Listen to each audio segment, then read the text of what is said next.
अब trade deal की US के साथ जो हुई नहीं हुई अभी तो इस पर भी सवाल है, इसकी बात कर लेते हैं। ट्रंप के टैरिफ को उन्हीं के सुप्रीम कोर्ट से झटका लग गया और यहां राहुल गांधी प्रधानमंत्री मोदी को चैलेंज दे रहे हैं कि आप में हिम्मत है तो आप इस ट्रेड डील को रद्द करके दिखाइए, लेकिन आप नहीं करेंगे क्योंकि आप कॉम्प्रोमाइज हैं।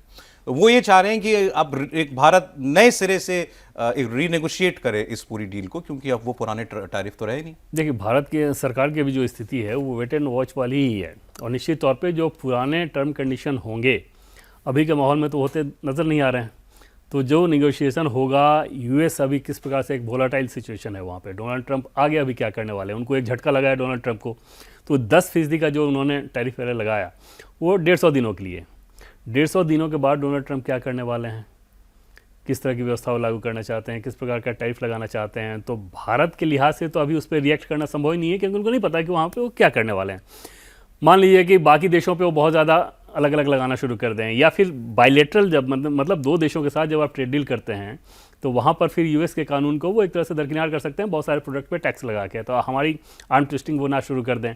तो इन सारे पहलुओं के चलते नी जर्क रिएक्शन नहीं दिया जा रहा है। एक चीज़ आपने देखी कि हमारा जो डेलीगेशन जाने वाला था, जॉइंट सेक्रेटरी लेवल के अधिकारी जो निगोशिएशन कर रहे हैं, तो क्योंकि 25% से 18% का जो टैरिफ कम किया गया था, वो कम एक होता है कि कम करने का आप इंटेंशन बता देते हैं, आदेश ले लेते हैं, लेकिन उसको लीगली भी बनाना होता है, तो उसमें टाइम लगता है। डॉक्यूमेंटेशन कागज़ पे नहीं आया, अभी कागज़ पे भी नहीं आया था।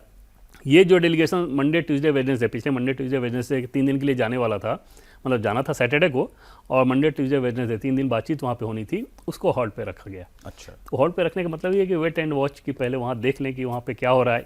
2-3 चीज़ें सौरभ बहुत समझने लेकर होती हैं। पहली बात तो ये है कि यूएस के लोगों की जो परचेजिंग पावर है दुनिया में सबसे ज़्यादा है, मतलब वो आपका एक धनवान कस्टमर है।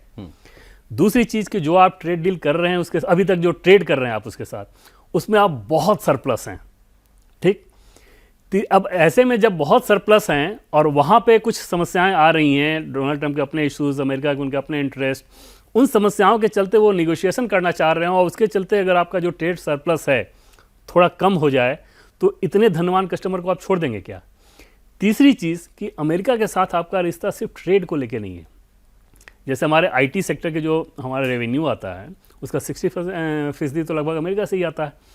इंटेलिजेंस में जैसे जैसे चीज़ें शेयर की जाती हैं यूएस के द्वारा, आपको सेमीकंडक्टर के मामले में सुपर पावर बनना है, उसमें अलायंस में अभी यूएस ने लिया आपको, और उसमें बहुत सहयोग की ज़रूरत है। तो कई सारे मोर्चे ऐसे हैं जहाँ पर आपको यूएस के साथ अच्छा रिश्ता बना कर रखना देश के लिए फ़ायदेमंद है।